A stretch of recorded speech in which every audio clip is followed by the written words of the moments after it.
Deep into the cold, barren heart of winter in Wisconsin, a small ensemble of cycling's faithful few gather at the frigid shoreline of Lake Winnebago.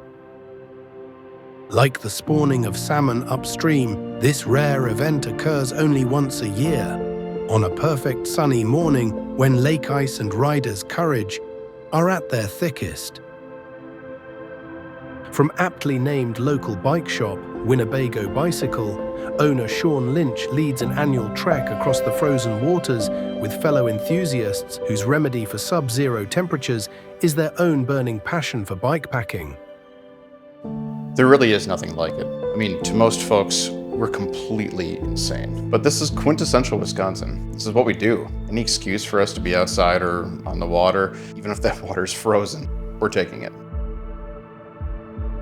Bikepacking is actually one of the more prominent feathers in Sean's cap, and in addition to their custom builds, is what sets Winnebago Bicycle apart from other bike shops.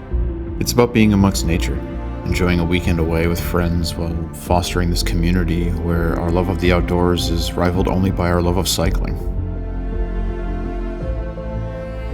The store offers guided trips year-round for community members of any riding level that include Wisconsin's built-in beauty, as well as the opportunity to ride with and learn from a master mechanic and bike builder, something Sean has been applying to the bike across Bago since 2018.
Our group from the shop takes the event one step further. Some folks do the round trip and just head right back after making a pit stop at the local bar.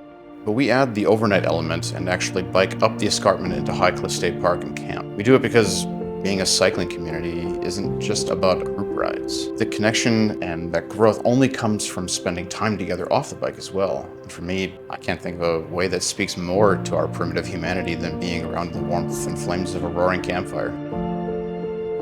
Maybe a little bit of whiskey. As with any outdoor adventure, none are without challenges. The same bodes true for the Bago bikepackers. Even with all the modern cycling tech, in climates as extreme as these, riders are still faced with overcoming the most ancient of obstacles, Mother Nature herself. The conditions vary so much from year to year. One year the lake was nothing but black ice, and then you have this year where our biggest battle was most likely going to be the snow drifts. Those can be inches or a few feet deep. So for any riders considering an excursion like this one, it's always best, even for more seasoned riders, to do so under the direction and care of an experienced guide, something Sean is more than happy to offer to anyone who has an interest in Wisconsin's wilderness and all things two-wheeled. Most importantly, even more so than fun, is safety. One of the reasons I like organizing these trips and events is it gives me the chance to really spend time with and educate riders on how to get the most joy out of the sport safely. And for those newcomers who choose to embark on this frozen quest next year, they can rest assured that they will be welcomed by Winnebago Bicycle with open arms, and perhaps, as they explore the icy expanses of Wisconsin, will in turn discover something they never knew about themselves.